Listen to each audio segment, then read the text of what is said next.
If you garden in Florida or any hot, humid, subtropical climate, this is part 2 of my July garden guide. Today we're covering tropical greens, herbs, edible flowers, and how to use your empty summer beds to build the healthiest soil you have ever had going into fall. If you're new here, welcome. My name is Jerra. I'm a lifelong gardener and the owner of a seed and plant nursery here in Orlando, Florida. I specialize in rare, heat-tolerant, and tropical crops that you will not find at your average garden center. I help gardeners grow more food year-round by choosing the right crops for extreme conditions like high heat, rain, and pests. If that sounds like what you've been looking for, hit subscribe so you never miss one of my gardening videos. But before we jump into it, I have 3 reminders for all of you.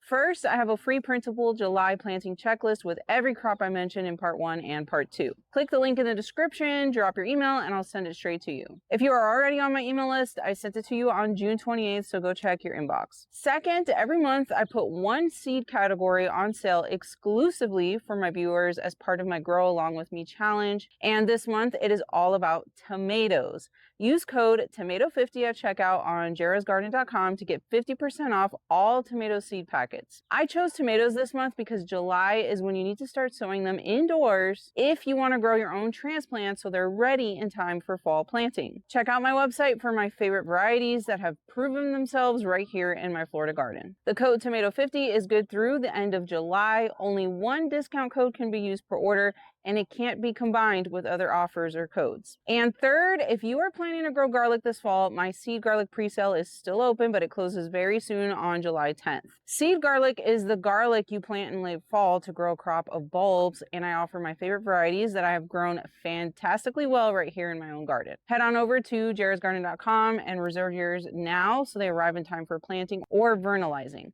I will link everything in the description, including my full How to Grow Garlic video series. All right, let's get started talking about the crops that can be planted in July, and the first category is greens. Most gardeners in hot climates completely give up on greens by July, and I get it. If you're trying to grow spinach, lettuce, or kale right now, you're going to lose. Those crops were not built for the heat, but the greens I'm about to share with you thrive in it. They love the heat, they love the rain, and some of them are more nutritious than anything you can find at the grocery store. First up is Cilantro spinach, also called Brazilian spinach, which is hands down my favorite heat-tolerant substitute for romaine lettuce. This is a perennial tropical ground cover from Brazil and Southeast Asia that produces thick, mild-flavored leaves year-round in our climate. It does not bolt. It does not slow down in the summer heat. It just keeps producing. The plants spread low and wide, suppressing weeds and filling in open spaces in the garden. You harvest the tender stems and leaves and eat them raw in salads, wilted into stir fries, or blended into smoothies. Next is Suriname spinach, also known as waterleaf. This is one of the most widely eaten leafy vegetables across West Africa and Southeast Asia, and most American gardeners have never heard of it. In Nigeria, it's called waterleaf and goes into rich pepper soups and stews.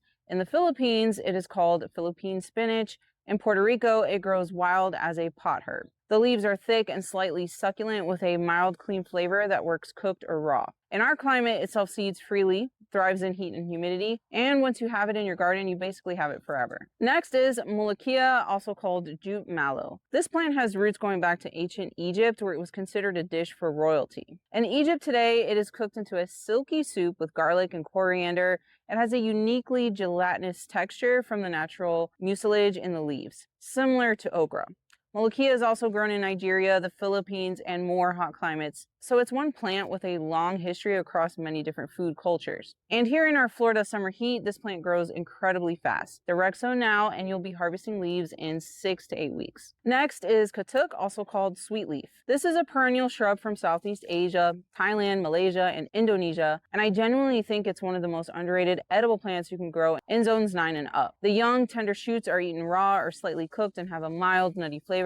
It is considered one of the most nutritious leafy plants available. In our climate, it grows as a shrub to about 6 feet tall and produces continuous new shoots that you harvest like a perennial vegetable. I especially like to eat it raw in salads. I just go around my garden and harvest leaves from various tropical green plants, and make a huge salad blend. And the last green I want to cover is chaya, also called tree spinach. And this one is an absolute must for subtropical and tropical food gardens. It comes from the Yucatan Peninsula, where it has been cultivated by the Maya for thousands of years. The plant grows as a large shrub up to 8 to 10 feet tall with enormous, deeply lobed leaves. Chaya has significantly more protein, calcium, iron, and vitamin C than most common leafy greens. One critical thing to note is that chaya must be cooked before eaten. It has some cyanide compounds that must be cooked out first. I know that might sound scary at first, but there's actually a lot of foods that you're eating that also have to be cooked first to remove cyanide compounds, so it's not unusual or like the only one. I like to harvest a ton of it at once, boil it all for about 30 minutes,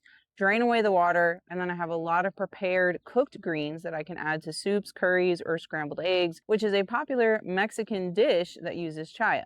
It honestly is one of my most favorite greens in terms of flavor. I do sell seeds and plants for many of the greens I just covered over on my website, jerrasgarden.com. I do want to be upfront with you though. Stock is lower than usual right now. We had some of the coldest temperatures I've ever seen here in my Florida garden this past winter, and it hit my nursery pretty hard. The plants I used to propagate new stock took a serious hit, and we are still working our way back from that. So if something you're looking for is showing as out of stock, click the notify me when available button on that product page, and you will get an instant automatic email the moment it is back in stock. I do want to give a quick update though. Our new batch of shampoo ginger plants are ready right now. A lot of you have been waiting on these and they will go fast, so head on over to my website if you want to grab one. We will keep restocking more as additional plants become ready. So let's talk about tropical herbs, and shampoo ginger is the perfect place to start. Known in Hawaii as awapui, this plant produces large flower heads that when squeezed release a natural liquid with mild hydrating and cleansing properties, and it smells incredible. The flowers start out green and mature into a bright red pine cone shaped type of flower cone. I actually prefer squeezing the green ones personally because in my experience they have a stronger floral ginger scent at that stage. The liquid has been used for centuries across Southeast Asia and the Pacific as a natural hair conditioner and scalp treatment, and I use it in my own hair regularly. And technically the rhizomes are completely edible, but honestly they don't give that much flavor, so it's better to use ginger or turmeric. In Zone 10A it grows as a perennial and will naturalize over time. Planted in partial shade, it does much better when it's out of direct sun. It is a beautiful landscape plant that is also genuinely useful. Next is Mexican tarragon, also called Mexican mint marigold. This herb is a fantastic substitute for traditional tarragon, which does not grow in super hot climates. It was used by the Aztecs as a food flavoring and produces bright yellow flowers and feathery leaves with a complex anise tarragon flavor that works beautifully in cooking or for making tea. It thrives in our summer heat, not just survives, it thrives. It flowers all through summer and into fall, attracts pollinators, and the flowers are edible as a garnish. And very similar to Mexican tarragon is an herb called huacate, if I'm saying that correctly. It's in the same marigold family, but a different species. It's a traditional herb from the Andes of Peru and Bolivia, where it has been used in cooking for thousands of years and is considered an essential ingredient in Peruvian cuisine. The flavor is complex and unlike anything else on this list. It has a minty, tarragon-like, slightly citrusy quality that is hard to describe until you smell it or try it fresh. It has a very strong scent, so this plant doubles as a beneficial companion plant in the garden, repelling pests just like marigolds do. In Peru, it is used to make huacate paste, which goes into grilled meats, stews, and the famous Peruvian dish ocopa. It grows fast in summer heat, reseeds freely, and is another one of those herbs that once you start cooking with it, you will always want to have it on hand. These next three herbs are fantastic substitutes for cilantro, which I eat a lot of, but it does not grow well in high heat conditions. I can only grow cilantro during the winter here in Florida, but luckily we have a lot of great alternatives that thrive even in the heat of summer. The first is papalo, and in my opinion, it is the best substitute for fresh, raw cilantro. The flavor is cilantro-like, but a little more intense. A little goes a long way.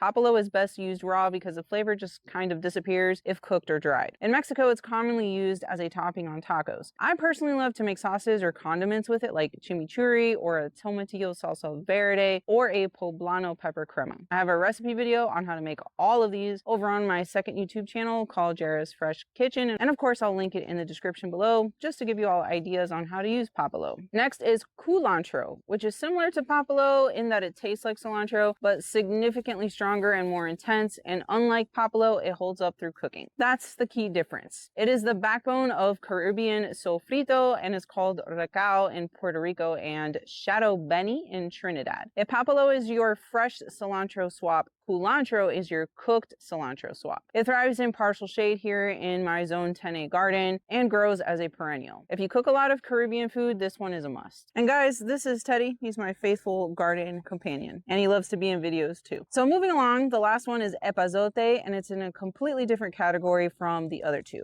It tastes the least similar to cilantro out of all of these options, but is commonly used like cilantro and is a good substitute. The flavor is strong, earthy, and pungent in a way that is uniquely its own. It is strictly a cooking herb, commonly used in Mexican black bean dishes, corn tortillas, and stews where it slowly infuses a depth of flavor that nothing else can really replicate. Like papalo, it reseeds, so you basically never have to replant it. Next, I want to remind you all that it's time to start placing orders for seed garlic if you want to try and grow some this fall. I know it's July, it's the middle of summer, and the last thing you're thinking about is planting garlic. But you have to reserve your seed garlic right now, months in advance, so they're delivered in time for planting or vernalizing if you have to. If you're a hot climate gardener like me with mild winters, you will have to vernalize the seed garlic for many weeks before planting. So that is why I'm giving you all a reminder and a heads up that I do offer some seed garlic over on my website. We're doing a pre-sale to collect all of the orders, which closes very soon on July 10th. You will be surprised to see that I offer a hardneck variety called Vietnamese purple, and that is because it by far produces the best size bulbs for me, better than the soft necks I have tried. And it is early producing too. And then I offer elephant garlic because that always grows well in warmer climates. Anyways, I will link my seed garlic pre-sale in the description along with my YouTube videos that show step-by-step how to plant and grow garlic, even if you're located in a hot climate, at least through USDA Garden Zones 10. With that said, I have two very unique and lesser known plants that are great substitutes for actual cloves of garlic, or at least partake a strong garlic flavor. The first is society garlic. This is a clumping perennial plant that is actually used a lot in landscaping, so you might have it growing in your yard and not even realize it's completely edible. It originates from South Africa and produces slender grass-like leaves and delicate lavender or white flowers, all of which have a mild garlic flavor and scent. I was actually surprised by how much garlic flavor both the flowers and leaves have when I tried it for the first time. The leaves can be used fresh like chives, the flowers make a beautiful edible garnish, and the whole plant is incredibly low maintenance once established. It is drought tolerant, grows well in full sun, and is an evergreen in mild winter climates that produces continuously. The second is garlic vine, also known as ajo sacha. This is a stunning tropical vining plant from the Amazon basin of South America that produces clusters of beautiful lavender purple trumpet-shaped flowers. Every part of the plant, the leaves, stems, and bark, smells and tastes like garlic. It has a long history of traditional medicinal use across Amazonian cultures and is used as a garlic flavoring in cooking throughout South America.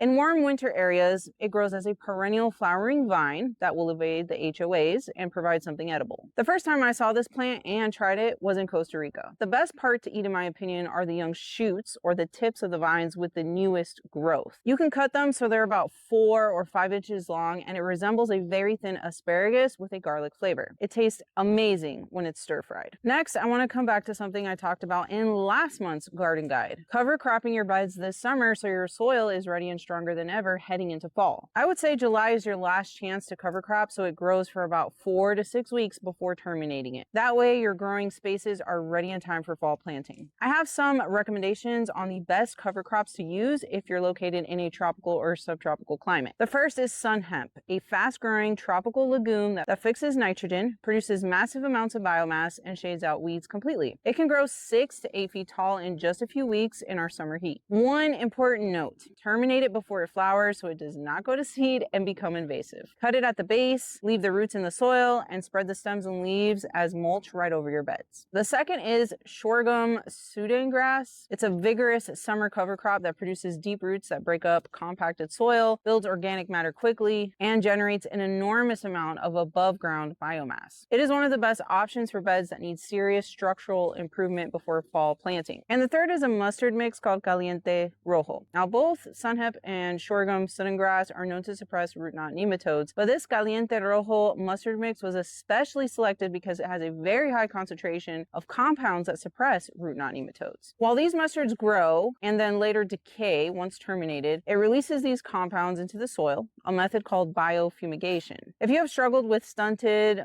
underperforming plants and suspect nematodes are the culprit, this is a cover crop that I would recommend. And just a few pro tips when cover cropping. First, if you thought you need a huge tiller machine or tractor to terminate a cover crop, you're wrong. You can simply cut it down with a weed whacker or a machete if you terminate it while the cover crop is still young and tender. If you let them go for too long, the stems get tough and woody to where a weed whacker doesn't work very well. You can also crimp all the biomass down by using a wide plank of wood, like one that is 4 inches wide, and press or step down on it all in one direction so it flattens down all of the stems and the leaves. And second, before I sow any cover crop seeds, I soak them in compost extract. This is not the same as compost tea, and I actually prefer it over compost tea because it is much faster and easier to make with no risk of messing it up. With compost tea, if you brew it incorrectly, you actually end up killing the microorganisms instead of growing them. Compost extract skips all of that. To make it, fill a 5-gallon bucket with water. If you are on city water with chlorine, either let it sit overnight so the chlorine evaporates off, or add a huge splash of humic acid, which neutralizes it pretty quickly. Then take 6 pounds of worm castings and work through them in batches using a fine mesh 400 micron bag, small enough to filter out the larger particles, but large enough that the microorganisms pass right through into the water. Submerge the bag and massage it with your hands to release the microbes into the water for about 3 to 5 minutes. Repeat until you have worked through all 6 pounds of worm castings, and that's it. What you're doing is pulling the beneficial microorganisms out of the worm castings and into a liquid solution that you can use. Once your extract is ready, soak your seeds in it for about 5 minutes, strain them out, and broadcast them right over the bed you want to cover crop. You can also pour it directly at the base of any plant in your garden, just like a liquid fertilizer, to inoculate the soil. What this does is dramatically increase the population of beneficial microorganisms in your soil, and those microbes are what suppress root knot nematodes, compete with the pathogens that cause several plant diseases, and keep the whole soil food web functioning the way it should.